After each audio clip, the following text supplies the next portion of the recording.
You know, everything you go through in your life, there's a reason for it. You know what I'm saying? And sometimes you might not know that reason in that very moment, but with time you will learn. I'm not putting anything in stone.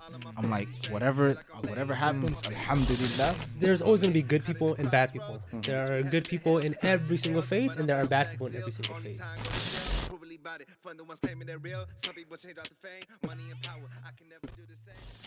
Welcome to the Real Talk No Cap podcast. Guess who's back? And it's like 1 week, 3 episodes. I don't know if you guys know that. I got some special guests today. Some big shots in the community. When I mean big shots, I mean capital B-I-N-G. We got Sallamy Abdulmalik, esteemed board member out here. What up? What up? Okay. Even that, he bring that swag out here. You know, me and Sallamy go way back. All the way down. I used to make this guy cry all the time when we were young. Me and Sheikh Sufyan playing games. You know what I'm saying? Chill. Is Abdul Ahmad. That's the one who used to make us cry. We're gonna talk about that at another time. But alhamdulillah, yeah, this is my road dog. Going all the way back to Asa Mercer Middle School. Mashallah. When we was out there being renegades. We were in the west side. Yeah, going to west side as well too. All the way down to Franklin High School. UW together. He spent some time away from me. He was teaching out of Bellevue. Now we were reunited once again, teaching at ABA, and it's a wonderful experience. I'm glad to have you on here. Thank you, thank you. I'm sorry you ain't that special though, because we got the next special one. The bigger, the big chef, the big chef with 3 Ks, bro. With 3 Ks at the end. Yeah, Slayman as we know him, Sheikh Slayman. Yeah. Salam alaikum. Thorn Slayman, whatever y'all want to call him. Whatever you guys want to call him, man. So I don't know if you guys know, Slayman Appadolo. He's been in our community for a long time. He I don't want to say he ran away, but he gave himself up to this deen, mashallah. Spent a lot of his time studying in Riyadh. We're gonna hear a little bit about that a little bit later. But I never thought I was gonna see him again. I used to text him on the phone, bro. Real talk, man. I remember, man. I remember at one time, like my first impression of Slayman was we had class and I tried to make a joke or something like this, right? And he's like, all right, do 200 push-ups. I was like, all right. Hey, but you know, like what I do remember though, when he punished me, he didn't do it in a way that was like, yeah, you in trouble, fool. It was more like, come on, you can do it. It's only 200. And it kind of motivated me to be a little bit stronger. So I really appreciate that he doesn't know about that. And I'm glad that I was able to tell him that. We've been through many adventures that we can't even talk about. Like that's outside. You want to hear it? You're going to have to come talk to us in person. Chat. That's in our Real Talk No Cap OnlyFans edition. So subscribe to that one. No, I'm just kidding. But yeah, Slayman, welcome to the show. Introduce yourself a little bit. Alhamdulillah. Thank you for having on here. I never, always hear you guys talking out here. Maramy and everyone always having the sound like, man, that sounds pretty hip. Gotta get up on it. Hey, that's 1900s word. Let me tell you, what does that mean, man? What does hip mean? I think we ain't talking about what's between your stomach and your knees, man. We talking. I don't know what hip means. Cool. But I don't know how it was derived. Like we have like derivatives of like where it's from. Like, ooh, that's fire. That because it comes from like what? That's heat. Yeah, right. Yeah. Ooh, it gives you the chill. Like you know what I'm saying. That's you that's can the feel heat. it. You feel it. You know what I'm saying. Hip. I don't know. That's that reminds me. I gotta call out my main sheikh Sheikh Fidi. Last time he was in class. And then he said get your groove on. Hey, him got Slayman got they butt buddies, bro. Yeah, them 3 right there. Saad was looking in the class like, what is this guy talking about, man?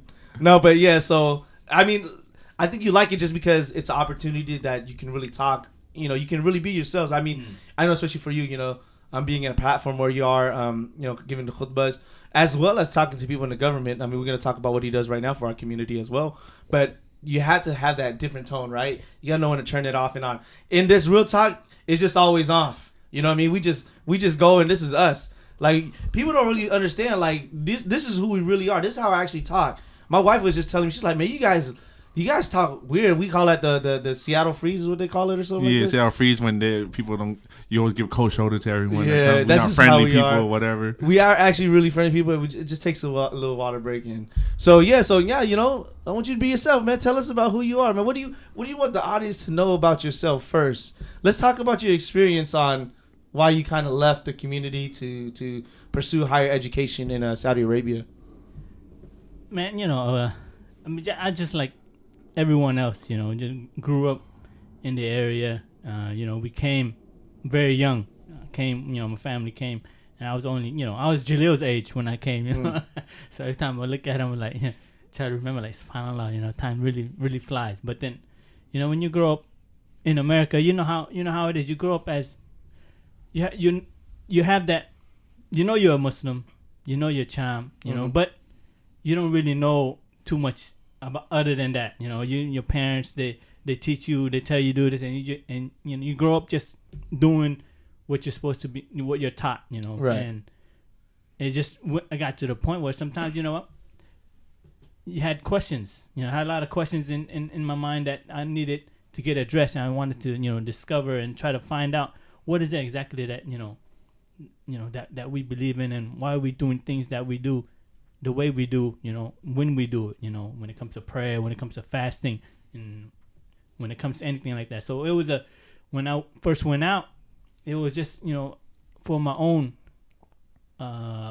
personal growth, enrichment, personal discovery, trying to find some answers for myself. And that's why I went up going to, Virginia, after high school. And that was a trip, because going out there, that story, I'm pretty sure, probably talked about it before, but with Isan, Shout out to Long Mao, bro. Shout out to Long Mao, bro. That's he's my quiet, but he's the one who brought it around. He's the one who hooked us up. And then we went there, and subhanallah, when we left, we didn't know anyone other than brother Habib, who had been in the community at the time. He just told us, hey, there's this one brother that used to be in Seattle. He's out there. I gave him a call, and you guys just give him a call when you guys get there, And so that's all we had. And we left on that, and we left that night, and we got there, and it had no taxi, but just happened to have a taxi driver that was a Muslim. He knew the area, he knew the institute where it was at, so he brought us to the institute. It was at night, and he was just like, hey, he was showing us around. Oh, you guys are from Seattle? Okay. Let me show you here. This is the masjid. This is the community here. This is the where everyone's at on the first night. It was very interesting, bro. And it was just fun. It just Allah subhanahu wa ta'ala sets in your ways. I mean, there's some other things that come up, with in relation to this. There's another time when it was Sheikh Abi, up at making Hajj, but that's probably get to it some other time. But it's a thing about going when you're trying to go. I don't want to say you have the right intention. You just you just ask Allah for help, and then Allah subhanahu wa ta'ala opens up the way. And if you're you're trying to go out there, then that's what I think. But, yeah, subhanallah. I mean, I'm pretty sure you made a lot of great relationships with people out there. I just want to share one personal story. Like I said, I'm sorry, guys. I like to monopolize the conversation sometimes, but I have to share this because it deals with Slayman. So this is 2019 Hajj. I'm with Slayman and Ustaz Sufyan. And then, man, Slayman was just so happy. He just met one of his friends from Virginia, and he was like, man, I haven't seen this guy in years. I haven't talked to him. I'm so happy to see him. He's like, you guys want to come sit with him tomorrow? I was like, yeah, I just thought some guy, you know what I'm saying? Really, some salami out there. Some salami out there. Whoever it is, Maramy, some low level guys, some low tier guys. So I'm like, yeah, let's go. You know what I'm saying? I love to meet Slayman's friends or whatever like this, right? So we get to the hotel. This is in the morning, and it's Fajr time. It's after Fajr, so everybody's eating and everything like this, and then there's a hell of people, right? And then I see Saeed Raghi, Hafidhullah, great da'i, imam in Toronto, I believe, right? And I was like, oh dang, that's tight. Slayman's in the same hotel as Saeed Raghi, right? And then I see this Asian man, like, I was like, is that Slayman? Oh damn, he's sitting next to Saeed Raghi.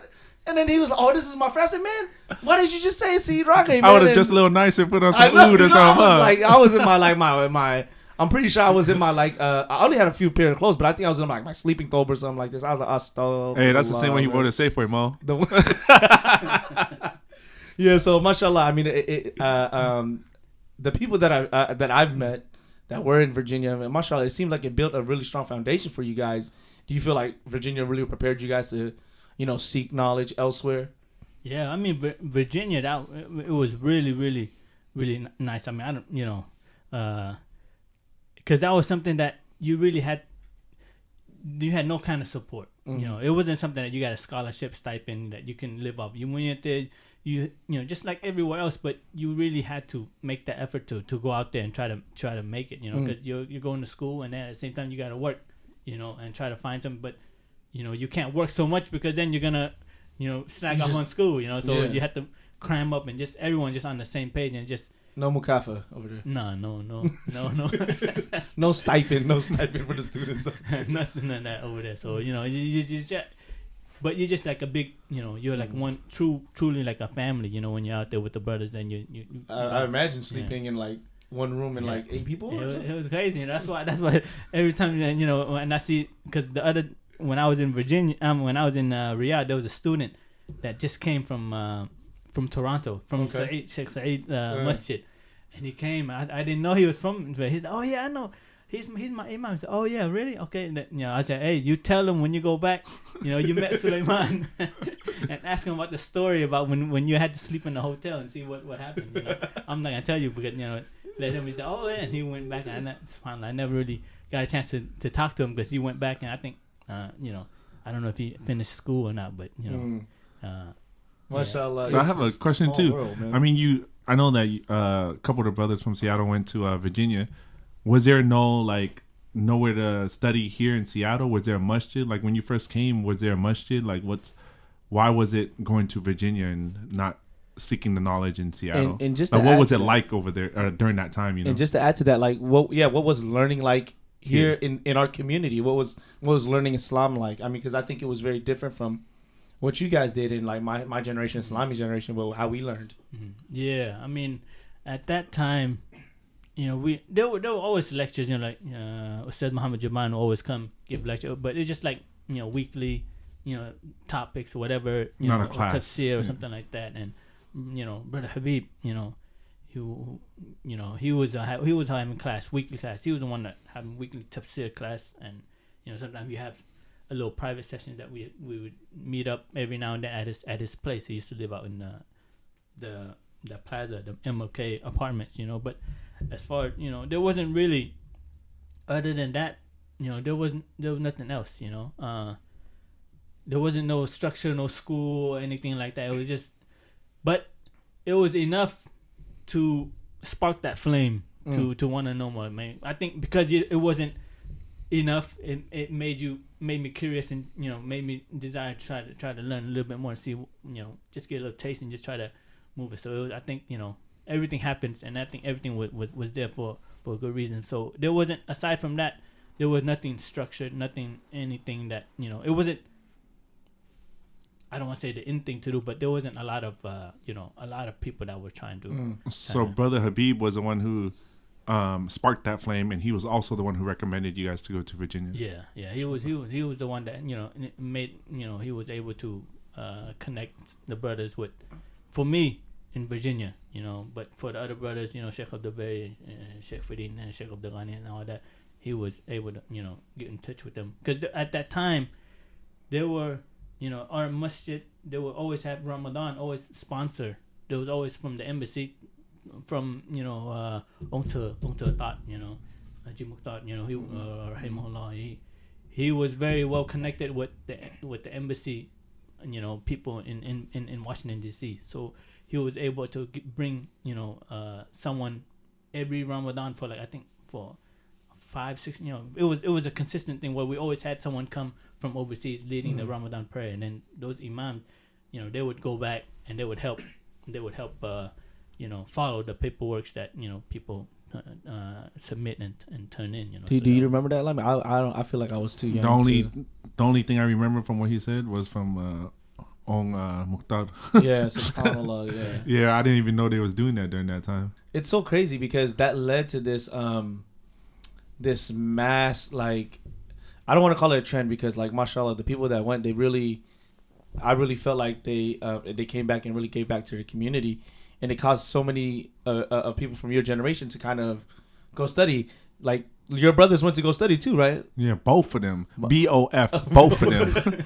Long L and Yate, right? But so many people went out there, and then, I don't know, I mean, like, what I always looked forward to, because when I started coming around when I was like 13 years old, like middle school, I would always look forward to the summers, because you knew that's when like the big dogs are gonna come.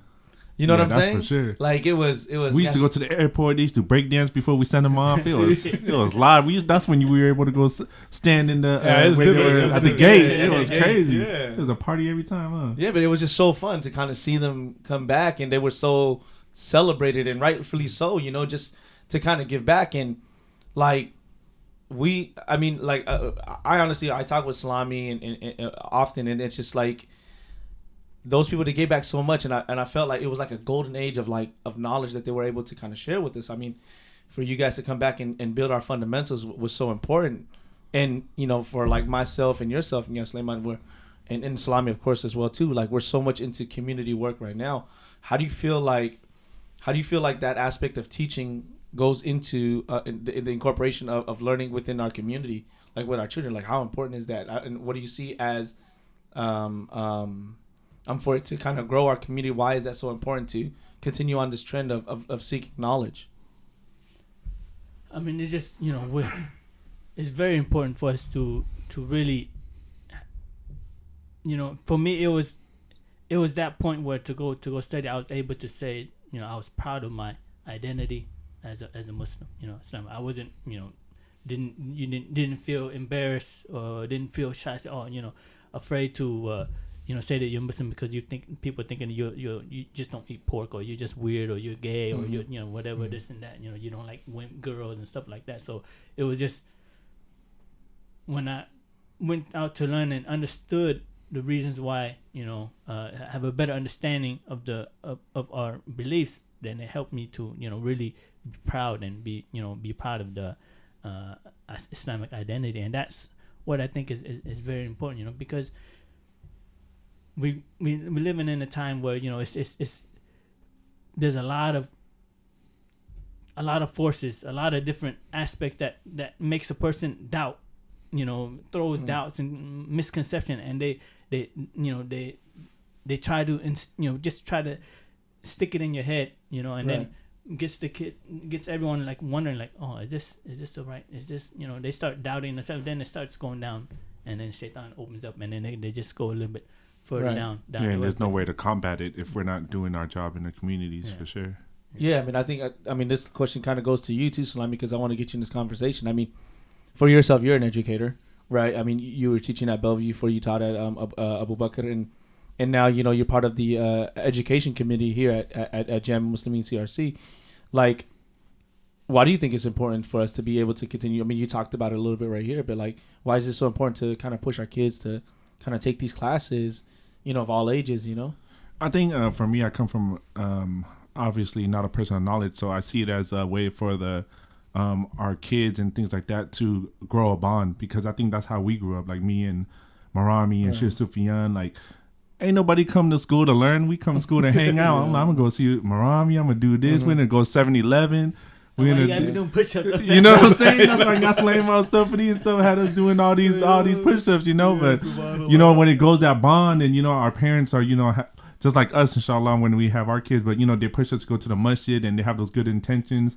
We might not go because we go pray, but when we get older, Allah blesses those intentions from our parents, and then ends up being us going to the masjid because we want to go to the masjid. You know what I'm saying? Yeah, I think to talk, just kind of build off what you're saying, is like, it's for a reason for us to kind of come together as a community. Like, you know, if you're having something going on consistently, it's more of a reason to kind of be there. You know what I'm saying? I mean, you know, COVID was a very dark time in all communities, but especially in ours with so many deaths. But also too, there was just a lack of opportunity to kind of bond with each other. For sure, and people left. I mean, let's be real. A lot of people, because Seattle got a little expensive, they moved up to the outskirts, and then COVID definitely put a stamp on people not coming to the masjid. You know, rightfully so. You know, people were scared, obviously, with things going on. But the further you move, obviously, you're not going to come either. You know. Yeah, and just to give a question to Slayman. I mean, if you guys don't know, you know, Slayman works with us, works with the CCC project.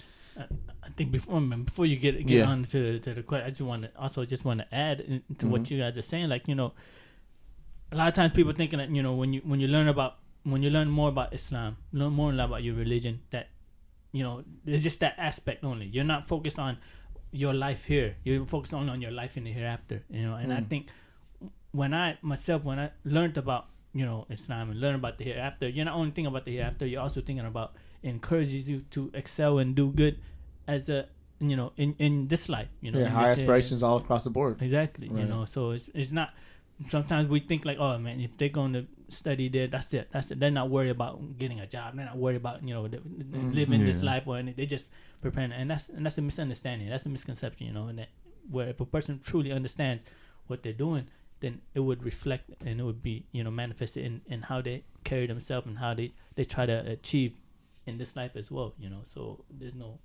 it's not a barrier, it helps to encourage us more, So I think that's very important as well.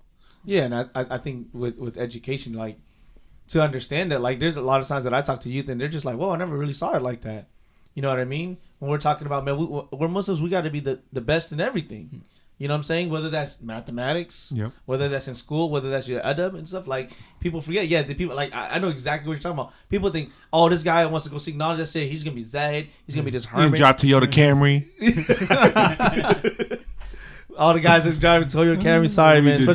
Especially Sheikh Sophia got the Toyota Camry, man. So, but yeah, I mean, I think it's really important to note that, like, yeah, Islam doesn't just teach us to aspire for the hereafter, but also in this dunya as well too. I mean, correct me, Sheikh, if I'm wrong, but wasn't it Imam Shafi that that says if you're looking for the akhirah, then seek knowledge, and if you want the dunya, then seek knowledge. You know what I'm saying? Allah, if it's not Imam Shafi, please correct me, anybody that knows. But subhanallah, I mean, it's so deep to kind of think about that. Like, yeah, I mean, the key to everything is that knowledge, and that leads us to so many other things. So.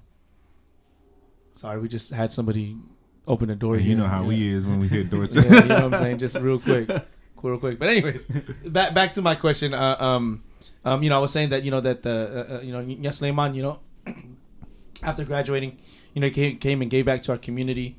And one of the excuse me, guys. And one of the ways that he's been able to kind of assist his work with the CCC project, in obtaining and all the permits and acquiring more land for our community and building this masjid and this community center. So just going on to that, like, what are some of the challenges you feel like we as a community is going to be facing? The reason why I bring that up is because we were just talking about COVID and how it kind of made people be less attached to the masjid than it was before. So it's really hard to kind of get people back when they're so comfortable with what they're doing right now, which is I can just learn online, or I got my group of friends and everything like this. Why is it important for us to make sure that we have this building and that we're able to how should I say bring everybody together through the community and through the building project? And while you're answering that, like, why did you decide to come back and help the community? Like, I see, like, I always tell people, like, Slayman's always busy helping the community and things like that, and like, we don't understand why. Like, why did you even put that much effort into doing so? And we just asked you like 15 questions, so pick and choose. It'll lead to all the other ones, anyways. I mean, first I think like when I was away and I heard about the project. I mean, because the project, obviously it was I just came in and just joined what was already started by the community here. Mm-hmm. By Wene and by Muhammad, by the previous teams, they're the one who led it. But I remember when it started, and I'm you follow Facebook, Instagram, so wasn't really popping yet. He done told his age by saying Facebook, guys. No DMs back then, bro. But I remember seeing the the announcements every now and then, the posts every now and then saying, oh, we need to raise money to do a study, feasibility study. We need to raise money to do it, and I would be like, oh, and subhanAllah, this is something that no one knows. I didn't tell nobody about it, but Allah subhanahu wa ta'ala just has his ways, and I remember in my heart I was like, wow, I would really like to be a part of that project. I mean, because that's something that not everyone is blessed. We don't have a chance to do it. And sometimes we grow up in the city or whatever. The masjid's already built, so you just go in there, you just enjoy it. There's nothing wrong with it. You help out, clean up, but it's one thing to be part of that, but then to also it's another thing to be part of the building, the being involved in it. So there's a lot of reward. I don't know if you guys remember when the masjid was doing the renovations, expansion and stuff, and this the masjid that we're using now. When the people coming out and with their hands and building a Sheikh, Dr. Khalid. I don't know if you guys remember Dr. Khalid, African American brother. Dr. Khalid? Yeah, he went and got his PhD. Khalid Green. Khalid Green, I think so, maybe. I don't know his last name. Studying Riyadh too, right? He was there. Yeah, he was there. Oh yeah. That's MashaAllah, Dr. Khalid. He built with his hands, just like all the others. Our parents, use his dad and stuff like that. They built that extension with your hands. I remember. We need to interview him too. Yeah, I remember that time. I was a senior. I was a senior or junior at Rainier Beach, and I just remember like subhanAllah, I didn't know I couldn't do anything. I didn't know what to do. I just sit there and just hand out and just trying to do, help out whatever you can. But you see them so vested, so much energy, and they built it because they knew that's what we needed. Imagine if we still had just that portion of the masjid now. We wouldn't be able to do anything.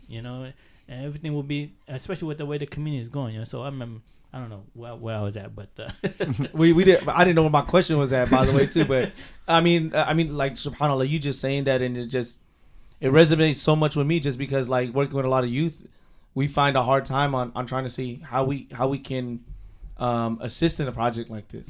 You know what I mean? How can we be part of this? We're not. Maramy, Sallamy will tell you right now, Stud Maramy is not myself. I'm not good with tools. You know what I'm saying? My car, I whatever, man. I don't want to get into it, but I'm more of a book guy. You know what I'm saying? So how can people like us, how can we be involved what ways can we be involved in helping this project? I mean, this, the project, it needs everyone involvement. Because this is something that it's gonna last. It's gonna help us, keep the community in place. And people move. Remember, when they bought this place, a lot of people that end up going away. Everyone's attached to it, no matter where you go. Right. If you end up moving to a different spot, you're still gonna come back. You're always attached here. You see everyone that end up moving, but they do it with hardship, and they do it with some difficulty trying to come back. But our community, the CRC has always been a volunteer kind of right. community. Everyone that you see from the board, from everything that we got so far is all through. For the longest time, we did it through the sacrifice of time everyone, and effort, just putting in. But we're at this point in time now, we have a lot of skills. Our generation, there's a lot of things that and sometimes we just.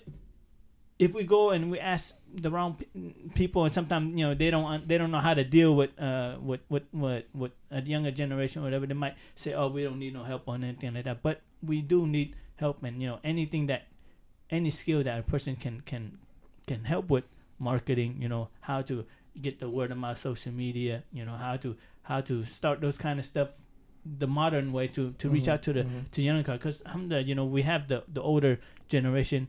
That's okay, but then we need help, with trying to get everyone else to get the word out to the next generation that's actually going to be the one that's going to be benefiting from the place, because they're the one that, of course we don't know, we can go at any time, but saying that, sure. What's likely is that they're the one that's going to be around, that's going to be benefiting with the kids, so the elders already investing in their akhirah. Definitely our time for sure. They do what they did from what they know, and they were very successful in doing it. If you know about the story about how they got around to getting the house, I don't know if you guys are familiar with. I didn't know about it. Me and Sallamy's familiar with it, but it was crazy. I remember the first president, who is Slayman's uncle, vice president's dad, Abdul Ghaffur. He was saying how we almost got a land for $1, but we had to pay for a ribat. So mashallah, the Cham people. They had a lot of they had dean, so they were like, nah, we don't want that. We want to pay within our own money. So the community bought it. Was somewhere in Redmond, Auburn Indian Reservation, and then the other one was in Redmond. So we would have been with the rich folks in Redmond, but we in South Seattle. But then it was crazy because they said Abby's dad was like, coming to the. He said, "Oh, I know somebody," and then the guy who owned the house wanted to sell it because he said that his son was getting into drugs and gangbanging, so he ended up selling it to us. And mashallah, the elders got together and put in money and bought the house, right? And then they built it with their own hands after that. It's crazy because how they were able to do it is, how they each one was like they committed $1 a day. $1 for the family. Wow. Not for one household, not for each person. And so for years though, right? For that commitment, yeah. So then when they had 100 families or whatever that were able to make that commitment, then they were able to get that loan, go out to try to get a loan from someone within outside the community and stuff. But that's crazy. For them to be able to dedicate just $1, that's huge. Those little rocks build mountains. Now we got a masjid. Yeah. I hate to be this morbid, but I can't see, like, unfortunately, like, my generation doing something like that. Like, you know what I'm saying? Yeah, because we don't be dedicated like that. You know what I'm saying? One, we're not dedicated like that, but like I feel like there was something that really bonded them to really like make them drive to do that. You know what I'm saying? Like, yeah, I don't feel for like sure. I don't feel like we've had that experience yet. But from doing the interviews, for the mini documentary, I learned that a lot of the elders, they went through a really hard time that us youth don't know. Yeah. You know what I'm saying? Like they were close to death. They had to, leave the dead behind and things like that. And those hard times, may Allah, ease that hardship. But it was so crazy that they didn't have anything. So they're in a foreign land. They're running through a foreign land, and they get together in a foreign land. So there was no other way. What did they do? They decided to build a masalla inside of their inside of the camp, the refugee camp. And when they came here, it was the same thing. They came here. They were all in different states. They called each other up like, hey, Senti called up Maramy's mom, was like, hey, there's China people over here, so let's go to Seattle. They go to Seattle. Guess what happened? They don't speak the language. They don't know how to turn on the oven. They don't know how to flush the toilet. And then what do? They're like, hey, we got to build a masjid so we can stick together. Right. But see, I feel like our generation, we don't feel like is that as important though. Because we was giving it. We 100. Yeah. We was handed it down. We came to the masjid.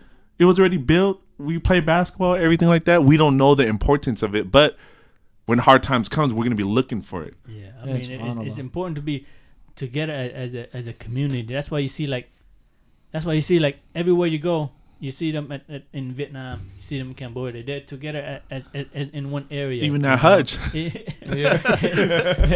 I remember when I went to go China to go visit the Chan people over there in China. And I got to talk to one of the governing, the president or something, someone in the mayor or whatever. In the admin of the one that's leading the community, the masjid over there. And even though he's Cham, we couldn't understand each other, so we had to speak Arabic. So we were speaking Arabic. MashaAllah, he spoke Arabic too. He went out to study in Jordan. He was in Jordan, so we were able to speak Arabic. And he was telling me about the story about the people when the Cham people went there. When they went there, he said when they went there, according to what he said, there were 3 boats that left Vietnam that left during that time. He said out of the 3 boats, 2 of them when they landed, they made a village. They got together. They got like a community. They would stay clustered together, close to each other. And then there's one that just went in and just kind of integrated. Everybody just did whatever just set up anywhere. They didn't really weren't too worried about being together as a community. And he said the ones that you see now like when you go to that area, Sanya, there's an island in that village. In that area, you see that all the masjids around the area, they're all from those 2 boats. Because they were together, they were able to hold on. And that's crazy. So it's like wow. And he said the 3rd boat, nobody knows. But and that was the one that kind of just went off. Yeah, on their own. Yeah, man. they weren't together. So I think that's a good lesson for us to take. That's just how we are. Chan people in general. We just always have to stick together. And Yeah. So now, like, kind of want to address the elephant in the room because we were just talking about earlier how we were. You grew up when they were building the masjid, and brothers like Khalid Green, he was helping build this masjid and stuff like that, right? So now, alhamdulillah, Islam is kind of what bonds us with so many more communities now. and our community has grown so much. And you know, I feel like some people, they get turned off when they're hearing the Cham community or the Cham Community Center, and you know, because you know, even some of our friends that we know, you know, they're married to non-Cham brothers and sisters and things like this. So like they're probably looking at the community saying like, oh, I'm not Cham, I'm not part of it. Like how do we address that? How do we show them like you are part of this community? Yeah, I mean that's a valid concern and valid thing that crosses the people's mind when they don't understand, when they don't know about the history of the community, you know, right. how it's going on. But I mean, we see it, you know, the Cham community, you know, CRC Cham Masjid, you know, it has always been open, you know, to welcome to everyone, you know. And when we see, like, when we look at the history of, at the time when they bought the place, I think we were one of 5 masjids in all of Washington State. Now we have like over 40 or something like that. Yeah, but most people in like governing the other masjids though used to be regulars at our masjid. Yeah. Yes. Almost all, for Yes. sure, because that's how they know us as when we were young. Yeah, so I mean, we were the only ones, and everyone came through it from, you know, East Africa, from the Somalian brothers, Ethiopian brothers. You know, everyone that came through was welcome. You know, until they were able to build and grow, and that the space didn't accommodate them because they have a bigger community. You know, coming from. Right. So they moved and they set and they, you know, established a different place. But I mean, you know, and I see that, you know, sometimes when we see people say Cham Community Center, you know, and it's not that it's only for the Cham people.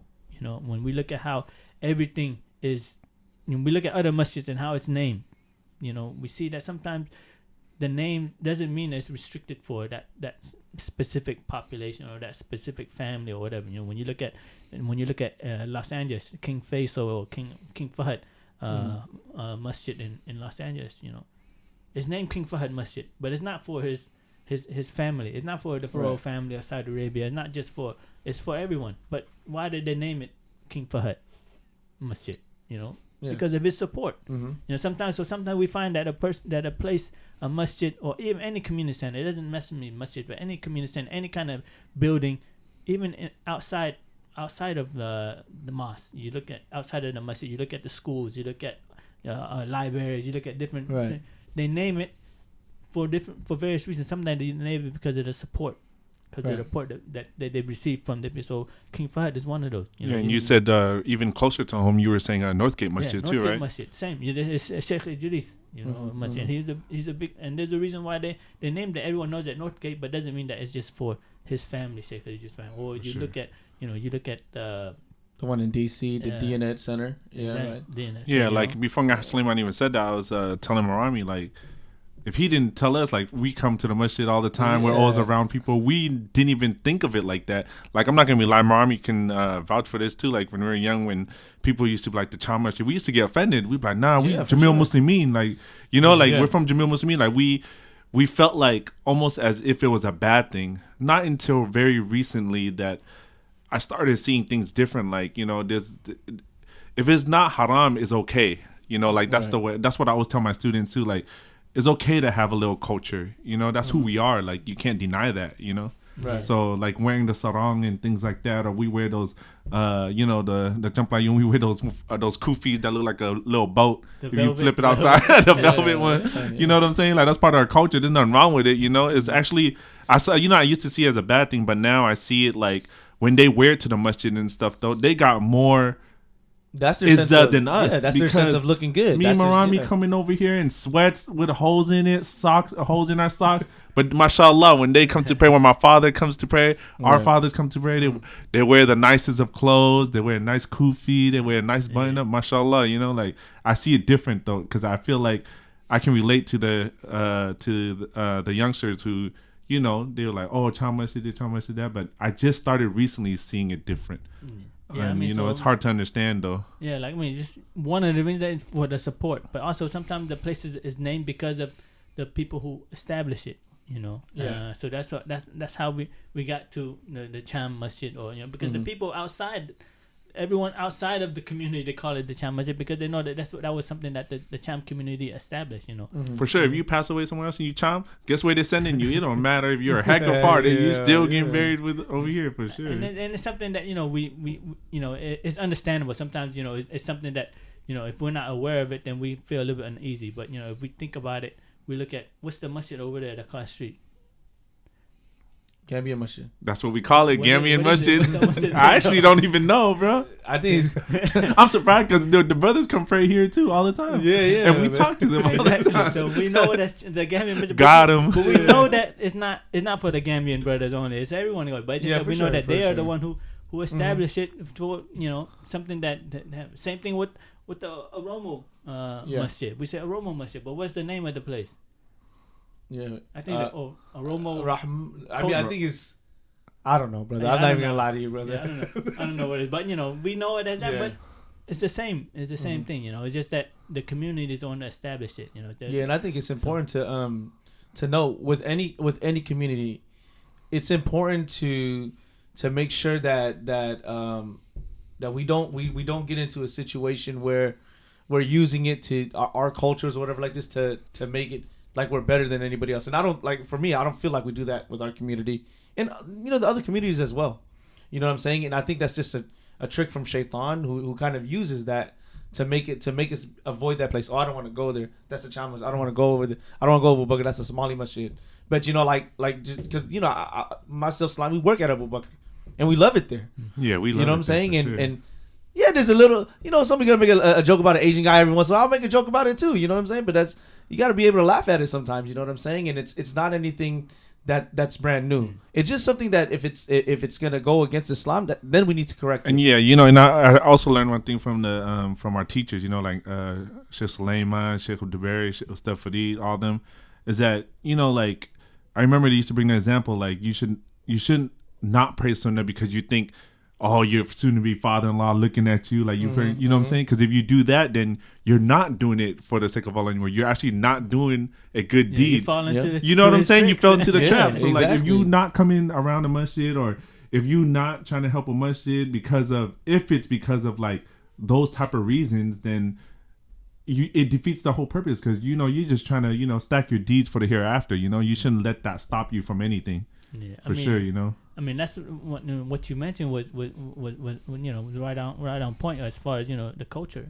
I mean, everybody is part of the culture. It don't matter who you are. You're Somali, you talk to a Somali brother, he's part of his culture. You talk to a Saudi brother, he's part of his culture. You talk to a Yemeni brother, you talk to a Pakistani, everyone is part of the culture, and there's nothing wrong with it. That's part of your identity. No matter what it is, that's who you are. But it's for Allah subhanahu wa ta'ala created us like that, so it's to get to know each other. Exactly. Allah subhanahu wa ta'ala mentioned in the Quran, He created us into nations and tribe.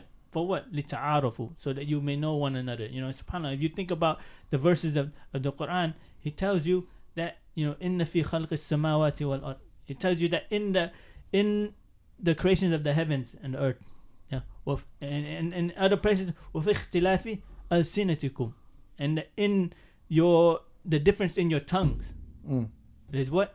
Ayats is a signs for you to think about, for the people to think about. And if you think about it, subhanAllah, that's something that you when you see and you really reflect upon the Quran, you really understand that is really deep. Because you look at a person, Maramy has the same mouth and tongue and still look different as Abdi over there, but he can't speak Somalian and he can't speak Cham, but yet everything else, your features is all there. Yeah, if you were to describe him besides the color, it'd be all the same. He has two eyes, he has one nose, one mouth for sure. So that's why I was trying to say, in the difference in your tongues. He said specifically in your tongues. Why? Because you can see that even though everyone is created, everyone has the same features, but you're not able to speak that same language. You're not able to understand it, and that's something for you to think about. Like Allah subhanahu wa ta'ala created, for people with different abilities, So. Yeah, subhanAllah. And I had a question too, I remember Slayman. One thing I do remember about Slayman is when we were young,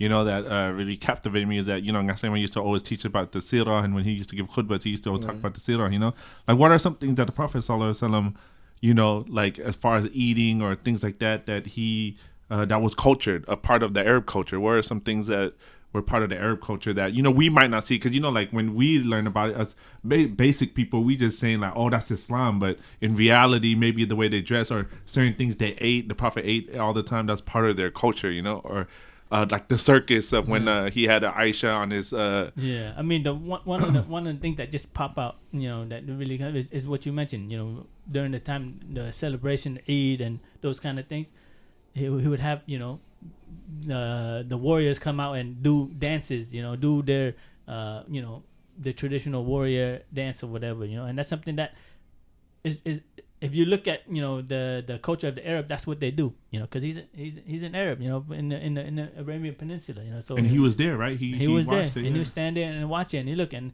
subhanAllah, when you mentioned that, I remember, you know, and cultures, they're different, you know. Sometimes, you know, we might laugh, we might joke and say, oh, but at the end of the day, it's not better or it's not, you know, worse, or it's not, you know, your culture is not better than it. It's just different. That's just the way it is. Because so that, which brings me to, you know, one of the discussions I had, one of the one of the Saudi brothers that in the administration over there, he was telling me about, oh man, there's this warrior dance that, you know, that we do in Saudi Arabia, you know, that when before it gets you really hyped up. And ooh, that's the one they got DJ Khaled with when he can't land in Saudi, bro. I'm telling you, listen to guy and watch. He was like, oh, this is something that it gets you really, really hyped, and it brings out the manhood. He said it brings out the manhood. You want to see it? You want to see it? Because he was watching it, and I was coming into the office. He was standing here, and he was like pumped. He was like, yeah. He was getting pumped. he was getting it in, you know. And then he was telling me, I said, you want to see it? I said, yeah, let me see it. And he showed it to me. You disrespectful when you're out here laughing, man. I'm just saying, did it hype you up or what? It's a different culture, you know? Yeah, it's just different. You know, I couldn't relate to it, so I was like, I don't see it. But it's like, yeah, it's like, you know, but it's different. You know, it's not saying that it isn't or whatever, but everyone is, you know, it's totally different. And that's how it is. You know, I remember, you know, that's the beauty of knowing different cultures. You see the diversity and you see it, and, you know, and you understand it. And there's nothing wrong with it, right? There's nothing wrong with it, you know. Yeah, I think we spend a lot of time, just as people in general, we fall into the tricks of shaitan, and just we look at something that could be so positive in a negative light. You know what I'm saying? Yeah. Oh, he's I'm at fault for that. I used to do it all the time, bro. Now I'm trying to think different, but for sure. Yeah, you know what I'm saying? And I think it's changed because, like, one thing is that I used to see is the show Ertuğrul, right? I mean, he's Turkish. He's from the Kai tribe. Everybody was on that bandwagon, right? Like, ooh, yeah, that's what's up. But what's different from us saying, like, oh, you know, it's cool to be Somali, like, that's us. It's cool to be Cham, that's us. You know what I'm saying? It's what I mean. Of course, it has to be controlled until it doesn't to get to a point where it's contradicting Islam or we have this arrogance in us, which like I said, I don't believe that we're trying to do. You know, but you know, the reasons why we bring this up is because, you know, this beautiful masjid that we're trying to build, you know, it needs to be home to everybody. You know what I'm saying? And we're not going to be able to have this home unless we have the support from, you know, Slayman generation, Sallamy generation. I don't say the OGs because they done did their part. They built this masjid, funded this masjid. Their money's already in it. Still funding this masjid. You know, to the last breath. To the last breath. You know, subhanAllah, like how many requests that we have, and just, you know, just gets me a little bit, you know, just a little bit emotional just thinking about it. Like I remember, you know, one of our elders, OG Qasem, you know, I was just gonna say the same thing. He was just like, you know, make sure you see that this masjid project being built. I mean, they're his legacy. Haji Slayman, you know, that just passed away recently. You know, they were so invested in wanting to see this masjid being built through. You know, I mean, for them to have this love for the masjid, I mean, do we have that same type of love for it? Man, it's crazy because sometimes they would come and they say, "Hey, is it gonna be done? Am I gonna be able to see it?" You Dang, you know what's crazy, bro? Like they, you know, when they think of like the future, they're thinking of a masjid. When we think of a future, we think of white picket fence, you know, 5-bedroom house. Like, you know, that's the mindset, but that really put things in perspective, even for me. You know what I'm saying? Like, that's crazy. Like, just hearing Slayman, because he talked to the elders, you know, like, when they say, they're like, ooh, the masjid. Like, come on, bro. Like, the first thing they think about is the masjid. Knowing damn well everyone younger than Slayman, we all thinking, I don't know, something else. Yeah, and we got to take a lesson from them. For real. You know what I'm saying? That's crazy. Yeah, whatever the name is, whatever you want to call it, at the end of the day, it's a masjid. It's a place of where we're worshiping Allah subhanahu wa ta'ala, man. Yeah, and on Yom Qiyamah, ain't no one going to remember. It's not going to be CRC. It's going to be the masjid. You know what I'm saying? That's where the time was put in, you know, Allah's house. SubhanAllah, man. But yeah, I think we're running close to 1 hour, because we just love talking. Alhamdulillah. But I mean, like, one of the things that you mentioned, now with the way the world is not a masjid. Is not just a masjid. It's not just a place for you to worship only. For A masjid sure. is actual a center. A real center, where you call it community center, where you call it just a center in general, because it does more than just go pray. You go there for everything that you need for your social stuff, for your help with getting through with life and stuff. I mean, counseling and I mean, it's all that stuff in here. So it's something that we all, it's gonna affect all our life. It's something that we're gonna come back to, and we're gonna need to for ourselves and for our kids and our grandkids and everyone else that come afterwards. So. Yeah, so this is a great time to kind of get involved with the community. Ramadan is coming up.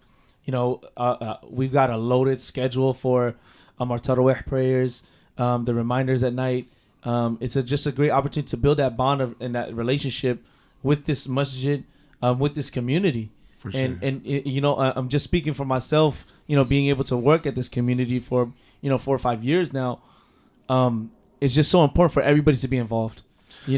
Just being able to attend events, giving your time to volunteer, and that's how you build the relationship, and that's how you become attached to it. Nobody wants to see their home destroyed, or nobody wants to see their home just get overcrowded and not be able to fit everybody. You can trust me, I know what I'm talking about, because I got 3 kids getting hecka big, taking up all the rooms. But it just sucks to be not to be able to accommodate everybody. And you want to be able to make sure that we're continuing this legacy. You know what I'm saying? We want to continue to build it so we can service more people. You know what I'm saying? So we just need everybody to just hop on board with that as well, too. You know what I'm saying? Yeah, and there's a lot of events and things like that in our community, but I just want to put it out there that, it's a handful of people that's doing a lot of that work. We would love to have, everyone else hop on board and take the load off of everyone, because, as in everything, you only see what happens. You don't see the nights before, if all the time got Slayman's losing sleep and things like that to get one piece of paper, which is a permit, and, everyone on his team, you know what I'm saying? Right. Or you don't see the nights after that. All we see is what's produced, whether it's that paper or whether it's that night, that event, you know what I'm saying? The back end work is not seen. So, shout out to all the unsung heroes. Yeah, for real. What I'm saying? Because... And we need more help, you know what I'm saying? Like, whoever is willing to help, just come ask, you know what I mean? We're always willing for the help. And this place, the place is always going to be for everyone, and regardless, you're going to get a few bad apples, They're for sure. Make you feel uncomfortable here and this and that, Yeah. But we have to understand that, That's just everywhere. It's everywhere. It don't matter if you go to the workplace, Ubaka, you go to Somali Brothers, you go to Oromo. There's going to be the few that's going to... Don't let that turn away, because you're always a part of the community. So what is it like? How close are we? I know we need some financial. I know we could get there for sure. I'm sure there's a lot of people not invested yet. Maybe they want to see, maybe they're like me and Maramy trying to see, what's going on. We want to see what is it like? What's what's some small numbers that you can, what's $10,000 over a couple of years? That's man. Sounds a lot, but what is nice is that, we as a community, we can do it. We'll be able to fund it and do it if everyone, contribute it, donate it, and be a part of, see the value in it, and put in the share. We wouldn't have to go anywhere else outside from our community, If that's crazy. I never thought about that. Talking about all generations from the elders, of course, we already know they already put in their work, but my generation, you guys' generation, younger generation, all that. And subhanAllah, you see, they were able to do that with just the elders are able to get this far just with their own generation. Now we have 4 generations, 3-4 generations, educated, got jobs. We're able to do it. Yeah. We're able to do it. And we just have to feel and carry that that torch and because at the end of the day, it's not only for us, it's also for our parents. If this thing continues moving on, imagine your dad, my dad, everyone's parents, they put in the time and put into masjid to get it this far. If it stops, then their reward stops. But if we're able to care, if we really care for our parents, we want them to get the reward, then we want that to keep on continuing. grow it. So then we're able to build this much. They're gonna get the reward at the same time, and it's still gonna be lasting. So that's part of showing appreciation even to our parents, making them make sure that Which they is get ibadah, the right? reward. And that's part of Which is ibadah, right? Exactly. So you're telling us that if we help out all the people that pray, all the people that read Quran in there, all the events we have, we get the reward too? Is that what you're saying? Exactly. I don't know. Some people don't know that, So How important is it to have a legacy and to be primed to have this opportunity part of it? I mean, we'd be dumb to miss out on it, right? I mean, I think it's so important. Like, I mean, even for myself, it's just a reminder to me. Yeah, we can't miss out on this, guys. Everybody, imagine that this masjid is established here until, like until the end of time. You know what I'm saying? People praying in this masjid. Masjids don't go away unless you know what I'm saying. Like, it's gonna be here. And especially the way the way it's gonna be built, inshallah. We're gonna have ways where we're working, where we have like what allow us to sell some stuff commercial, whether it be open restaurant or have a corner store or something like where we can actually sell and generate some revenue.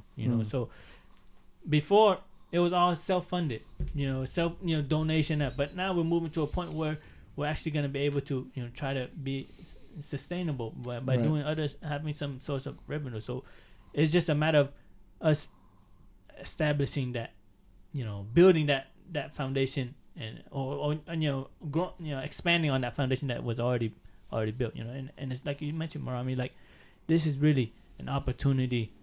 Yeah, I'm saying it because I'm biased, obviously. Because right, for sure. I'm in there, but you look at it, but if you look at it in terms of just reality, I mean, it's still, if you're just saying let's help build a masjid, nobody can deny that it's not a masjid. We're gonna be praying here, we pray Jummah here. The 5 daily praise, it's gonna be a masjid. A lot of things go on here too. Exactly, you know what I'm saying. A lot of other things going on as well too. So if you're just looking at that aspect, man, why not support? For sure. So like before we end, I want to get a word from each one of you guys. So when we hear the word community, what word comes to mind for you? Let's start with. I don't know. They keep looking at Sallamy and Slayman looking at you. We'll go Sallamy first. Let's say again when we hear so the word. When you hear the word community, what do you think about? One word. Family. Why? I only say that because I feel like I'm really loyal, and like I consider everyone family. Like when I tell you, I always tell Maramy, you my brother, and I mean it like no other. You know what I'm saying? If he came knocking on my door, if he needed money, tire flat, I need to push his car through the mud.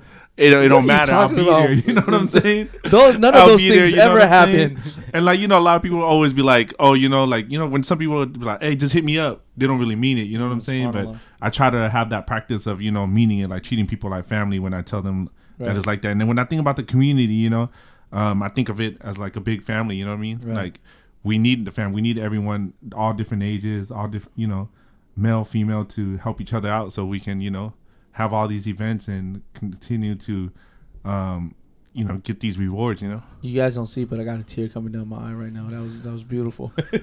But what about you, yeah? I say support. Support. I mean, I really, I don't know, when you don't really appreciate. I never really appreciated the community until I was away. Until you're away from the community, then you realize how important it is. I hear that from everyone that went away from the community. Yeah, it's crazy because when I was over there, you run into people. Yeah, there's no connection. They have from a community, but their connection to community is wherever. If I get a job here, I'll go jet. If I get a job, if I can find a position over here, I'm there. So they're like very flexible. Right. They're not really connected to a community. So I think I think about support because that's what the community provided. Even though it's not necessarily the financial, but it's the emotional. For sure. Support. Shout out to Munir. You know what I'm saying? I know he misses out here for sure. So shout out to Munir. Too, we miss you too, bro. I don't like all those pictures you sending me with all the food though, but we'll talk about that another time, man. For me, I think of the words bonds. You know what I'm saying? Just going back to like just chemistry, right? And he's like me, this guy, same thinking, same frequency. All these bonds and everything like this, right? And what happens when all these what are atoms? Is it atoms? some type of particle, they bond together, it becomes stronger. You know what I'm saying? And to be part of that is very unique. Like you said, there's people out there, they They on their own, right? They can just do everything, whatever they want. But I'm telling you, when you're part of a community, I feel like you're missing something, a big part of life. You know what I'm saying? Even look at the Prophet Muhammad sallallahu alaihi wasallam. He had a community, right? You know what I'm saying? And to miss out on that aspect it's like no other. Like, think about it, man. No matter what you say, like you said, when you pass away, they're gonna bury you somewhere. You know what I'm saying? And to be part of this community, everybody knows where you're gonna be at. Yep. You know what I'm saying? And like just an example from where I passed, you know, or whenever any of us pass, you're probably gonna be buried, gonna be prayed over here, you know. But everybody's gonna come over here because they know that's where the community is. Yep. And we respect each other. Ta'arufu, right? Like we know each other, man. SubhanAllah. So I think of the word bonds and just how the more we come together, the stronger that we're gonna. I know. Be. Now that you said that, like, you know, it's just a fact. Like, you know, as much as we want to, like, you know, like, I didn't come around the masjid at one point, but then if you think about it, like, we would have never met each other if it wasn't for our parents building this masjid and coming to this masjid. Yeah. Like, you know, like, if you think about it, the masjid is where Allah put our parents, and this is where we know each other. This is why we have those bonds. This is why we have that support. This is why we have that family. You know what I'm saying? Is because when we need something, like, I don't think anyone else can relate, but when we need help, anyone asks for help, it just takes one text. Mm-hmm. And no one has that lifeline. I mean, I don't know anyone that has that lifeline, but literally, if I was stuck on the road, I send a text. If that person can't help me, they'll send a text to someone else. It'll reach 30, 40 people, and someone's going to come help me. Even when we need to raise money for janazas or a jamu or anything, you know, building wells and things like that, it's done in the blink of an eye. And that only comes because of the support, the bonds, you know what I'm saying, and the family, you know. SubhanAllah, man. I just gotta say before we end, man, I don't like how you called me out on pushing my car out the mud, man. That's supposed to be. Hey, Sufyan Rahimullah would have been like, you know what I'm saying? Mashallah, I got a shout out to, you know, Sufyan Rahimullah, man. Yeah. It's crazy because think about bonds. I remember before he passed, you know, he used to always come to the masjid, come outside, and he used to talk to me and Maramy and be like, hey, man, how are we going to get the people to come to the masjid? You know what I mean? Like, for anyone that knows Sufyan, you guys know what type of person he was, you know? And he used to always ask, like, how can we get the people to the masjid? He used to be like, hey, me. He called both of us me. Yeah. Hey, me. How are we going to get to the people to the masjid? You know what I'm saying? Yeah. And he used to be like, hey, we need to do lectures. And mashallah, every single Saturday, almost every single Saturday, we have a lecture at a masjid. Because of Sufyan Rahimullah's ideas, you know, and you know how a lot of us started coming to the masjid because of him also. So I think we do owe it to the community to support the community in some type of way, you know. Yeah, I mean, we can't do it without everyone, you know. We need everyone to, you know, to be on board and we'll be able to do it. Inshallah, let's make that happen. So like I said, you know, it's a great time. By the time you guys are listening to this, we're already going to be in Ramadan. This is a great opportunity. So, you know, if you guys listen to this and you see us, you know, to come talk to us about the community. We love to talk about it. You know what I'm saying? Or come, you know, help at the fundraiser, you know, pass out papers, maybe raise a hand, maybe raise 2 hands. I don't know, but, you know, come help out. Be the first guy to go 5,000. You know what I'm saying? Get all the rewards for everyone that come behind you, you know? Gonna do it? I kind of want to do it. I'm just like, dang, you know, Shaitan kind of got me right now. But we'll see. Maybe changes in Ramadan time. Man, I don't know. Maybe you see it, just come up and ask, you know. I know there's a lot of people that wants to help. You know, they just don't know who to go to. You know, if you have no one to go to, you can come to any one of us. Right. Yeah, maybe just helping with an app or whether it's donate whatever. Yeah, definitely, man. So, inshallah, we look forward to it. I hope you guys benefited from this podcast today. I know we covered a lot, but, you know, just put this in your car, listen to it when you got a little bit of free time, and just ponder and just see how important community is, you know. So inshallah, I know we're coming out with a lot of episodes. Really want to get you guys informed and just have this fun vibe for you guys to really benefit from this. This the year. That's why we got 3 in 1 week. We trying to make these happen. I know, man. We trying to make it happen. We're gonna protect it from becoming oversaturated. Inshallah. I know I've been a little bit off, man. Right now is what time is it right now? Kind of late, man. I'm so tired. That's why I'm a little bit my words are slurring. All the kids knocking on the door. All the kids, yeah, I know, man. So, inshallah, stay tuned for our next episode. We'll see you guys later. This is Real Talk No Cap Podcast. Assalamu alaikum, everybody. I said, lots of my brothers, then we go.